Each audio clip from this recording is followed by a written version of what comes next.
Hello everyone, and welcome back to Translationborne, the show about translation, Bloodborne, and the translation of Bloodborne. This time, we're going to start out by taking a closer look at the attire of another hunter confined to the cells beneath one of the Nightmare Grand Cathedrals, Yamamura the Wanderer. Hunting Hat of Yamamura, an utterly average hunting hat. Hunting attire of Yamamura the Wandering Hunter. But that, as proof that he became a hunter and a hunter of the League, was a thing conveyed to him alongside the staff. And even though this set is one we received all at once, the descriptions are notably varied, so here's the chest piece. Howdy of the Japanese Nightingale. Costume of a country to the far east. Hunting attire of Yamamura the Wandering Hunter. The samurai who pursued a beast for revenge later became a hunter of the League. Then he looked straight at stagnation and went mad. Now, in an interesting bit of theming, the other Japanese piece of attire is identical except for its name. Purple-black hakama. Meanwhile, this set's other piece of Old Hunter attire has a unique description. Old Hunter arm wrappings. Arm wrappings of an old hunter. Thing consisting of many tight wrappings of cloth to prevent infection. Although infection itself is nothing but a baseless rumor. As you can see, there's a lot of information to take in here. In fact, these articles of clothing constitute our greatest source of clues as to Yamamura the Wanderer's story. As a result, I think it makes sense to look at what I see as the standout translation choices in the rough chronological order of Yamamura's tale, beginning with the hakama and howdy that speak to where he came from. Between the Japanese theming, the shared item descriptions, and the content of those descriptions, it seems clear that Yamamura came from a country to the far east, where the exact nature of his station is the first point I'd like to discuss. You may have noticed that in my literal translation, I used the word samurai to describe Yamamura, where the official English went with the more generic Eastern warrior. Now, in and of itself, I think this is a perfectly understandable decision. That's because, while the original Japanese does use the kanji for samurai, that term is highly specific to a time and place in the real world that doesn't necessarily line up with the world of Bloodborne. Furthermore, hinting at the analog of a fantasy Japan in the setting of a FromSoft game without actually confirming it has been the policy employed not just for other translations in Bloodborne, such as on the Chikage or the Rakuyo, but also for earlier Soulsborne games. The intriguing thing for me, though, is that there's another trend across both Bloodborne and the other games in the Soulsborne series that this decision runs counter to. That is, the way that many of the words and phrases used by the translators introduce concepts from the real world in places where the Japanese is generally less specific. Think of how the Molotov series of items in Bloodborne includes the name of a real-world individual from World War II, or how the imposter Yasefka swears to look after individuals we send to her clinic upon her Hippocratic oath. In both cases, the Japanese is devoid of such references to our world. To be fair, there is at least one case where the Japanese does make reference to a real-world individual despite having the option of remaining more generic, as we saw with the name of the Gatling gun. There, the official English term simply matches the original. With Yamamura's attire, though, we're seeing yet another approach, where the Japanese is apparently making direct reference to the concept of a samurai, which the English avoids. Of course, none of this is to say that this particular translation choice is either invalid or inconsistent. For instance, I think there's a good argument to be made that while the other historical terms introduced by the official English have come to represent concepts beyond their real-world references, the idea of a samurai is so specific that it in particular is worth avoiding. Plus, there is that other tradition to uphold of being circumspect when it comes to referencing far eastern lands that could serve as in-world analogs to Japan. I just think it's interesting to see the different nuances and tensions that are at play when it comes to this specific word choice. Regardless of the decision around that particular term, though, I think it will be clear enough from the attire itself that Yamamura comes from an in-game version of Japan and is likely the equivalent of a samurai. A howdy is a traditional Japanese jacket meant to be worn over a kimono, and hakama are the legwear resembling split-pleated skirts that you will often see samurai wearing. Since the official English translation leaves these terms as is, it shouldn't be hard for players to work out what the reference to an Eastern warrior is meant to represent. But obviously there's more to Yamamura's story than his origins, and appropriately enough, the other two articles of his attire represent more of his time in Yharnam, where he wound up after pursuing a beast for revenge. Of those two pieces, we know for sure that he received one, the hat, upon becoming a member of the League, And here we also find a translation choice that underscores an ongoing theme of this Translationborne series, which is that context is everything. I say that because I believe the translators may have missed a crucial reference to another item here. So let's look at the Japanese to see what exactly is going on.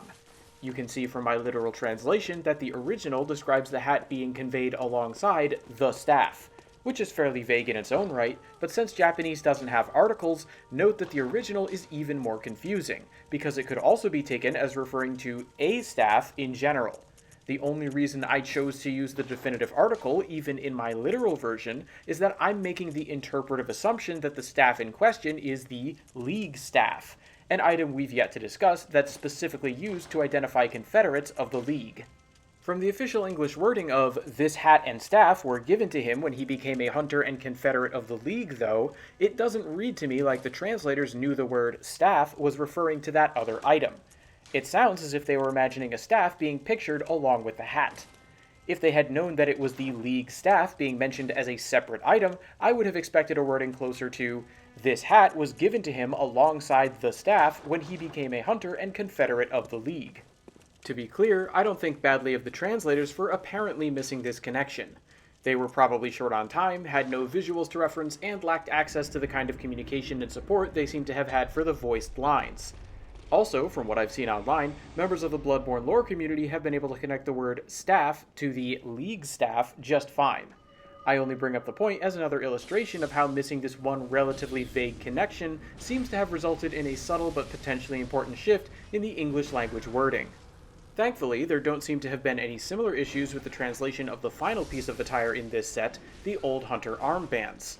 While the translation here is straightforward though, I love how in both languages these seem like better fits for the Old Hunter set than this one, as the piecemeal nature of Yamamura's attire matches his being identified as a wanderer, much like his reciting of the mantra of one of the Blades of the Church, even though he's part of the League.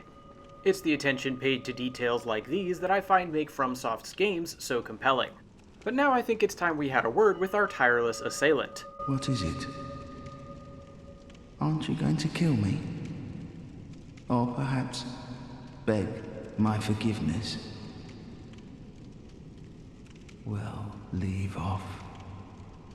What's done is done.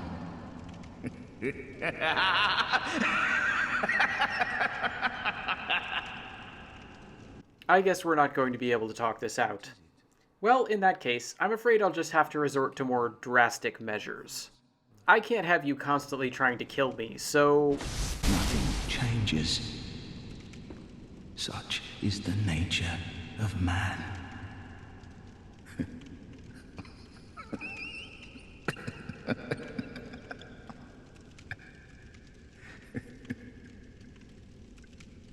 Well, there is one thing that's changed. Now you won't be able to invade me anymore. That leaves us free to discuss these lines in peace.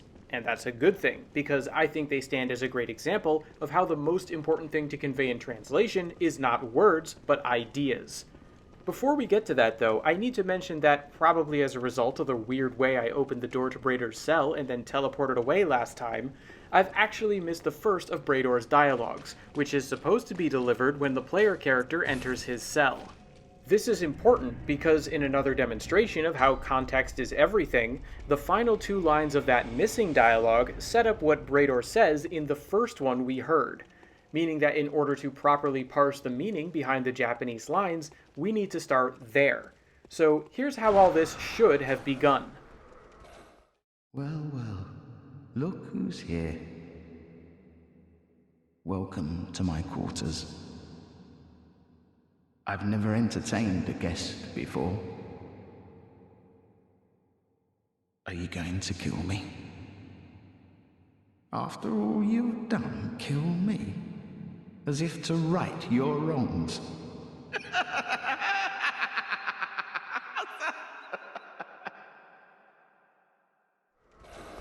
Okay, having established that, let's now go through the ideas behind the Japanese text as I understand them. The first two lines seem to me to be establishing the tone for this interaction. In opening his cell door, we are now posing a direct threat to Brador's life, as he well knows, but his initial reaction is one of bemused irony, made clear by his greeting us with a joke about us being his first honored guest. It's only after opening with this that he speaks of us planning to take his life. Then we get to the fourth and arguably most important line, where he continues to employ that same ironic tone, although in this case I'd say it's being used to highlight what he sees as the absurdity of the current situation. Brador's view seems to be that his continued invasions to attempt our assassination are simply part of the natural consequences of a foolish action on our part, which I would interpret to be the act of roaming too far into the hunter's nightmare and coming too close to unveiling the healing church's deepest, darkest secret. As such, our killing him would seem to be an attempt for us to evade taking responsibility for our transgressions by committing yet another wrong, deliberate murder.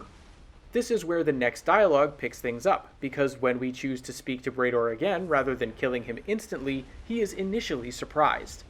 Then he realizes it's possible that we may have come here not to murder him, but to ask that he overlook our wrongdoing. However, as the very next line makes clear, Brador considers our receiving his forgiveness to be truly irresponsible. The reason seems to be that in his view, his accepting our appeal to overlook our missteps would mean that we were able to do something foolish, like roam too far into the nightmare, and then face no consequences, as if we could simply paint over our mistakes.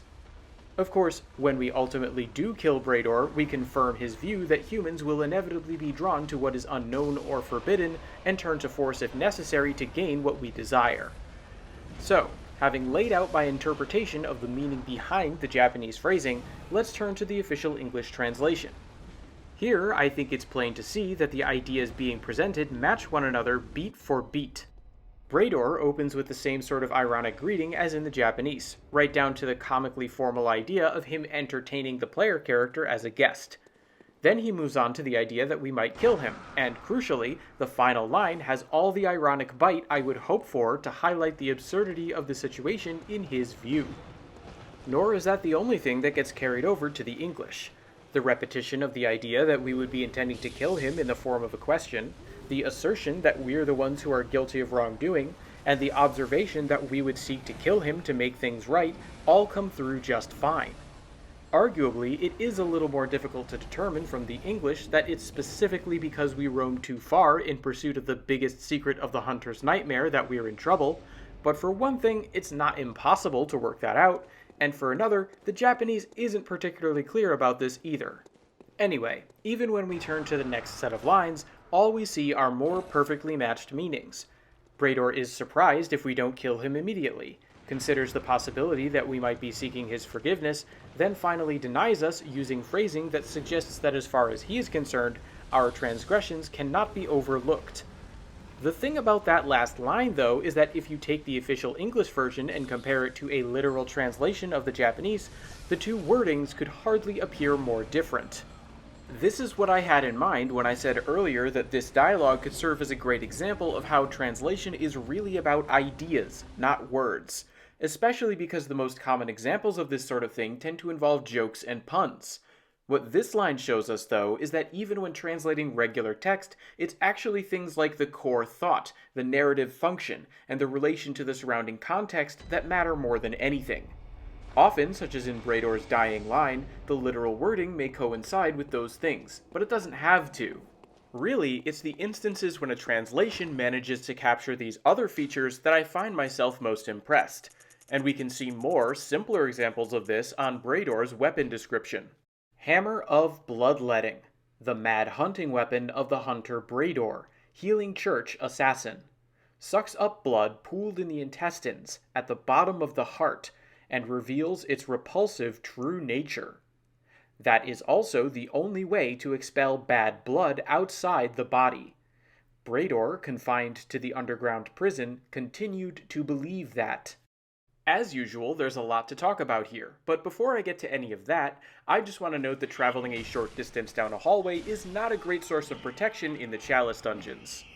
Okay, with that out of the way, let's turn now to the ways in which I think the translators have paid more attention to the spirit of the Japanese as opposed to the literal wording.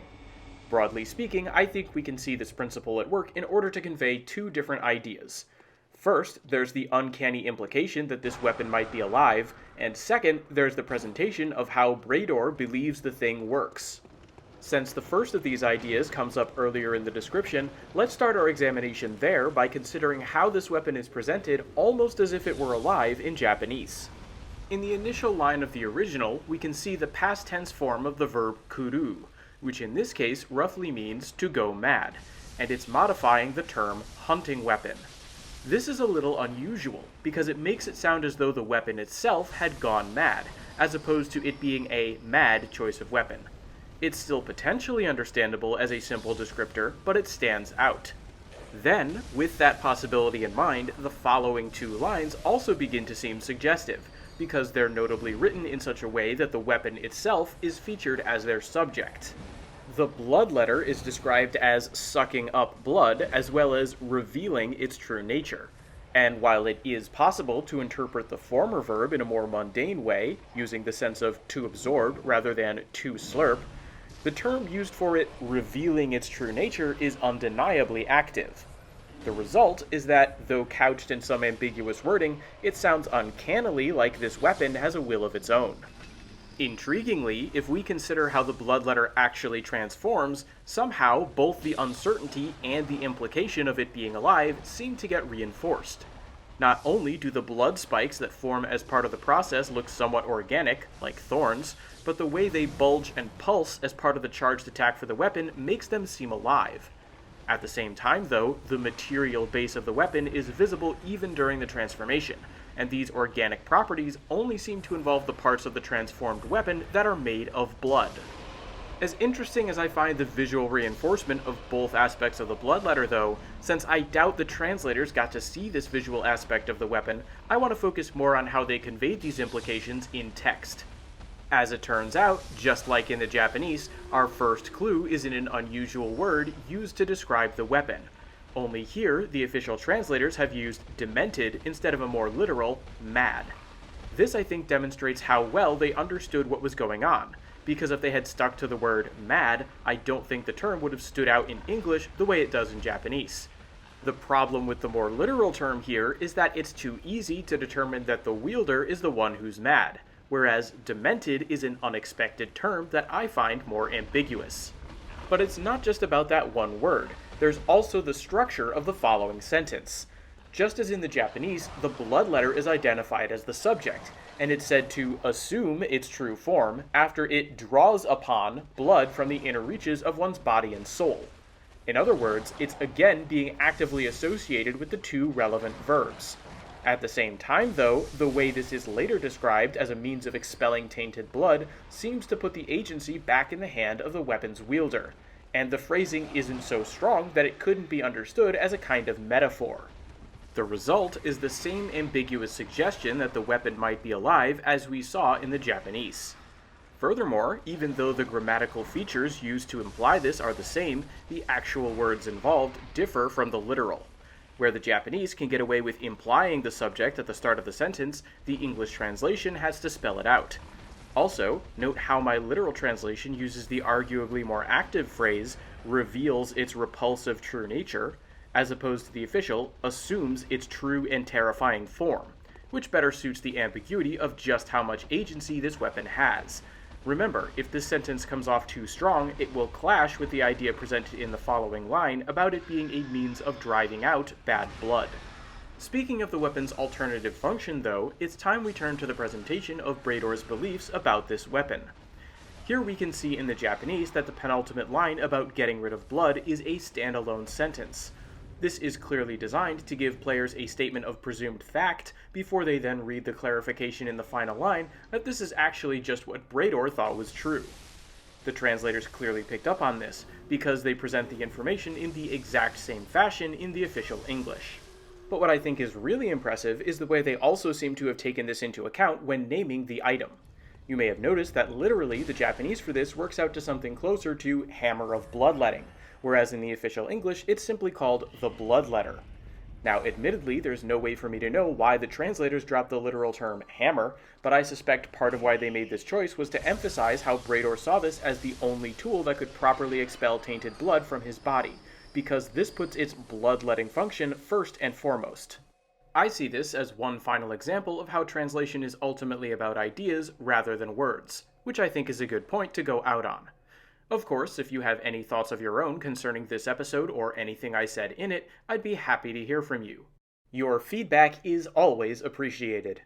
Alternatively, if you want to hear my take on any of the other subjects I've covered so far, remember that you can check the Translationborne index linked below, which should be up to date within 24 hours. Until next time then, thanks for watching everyone.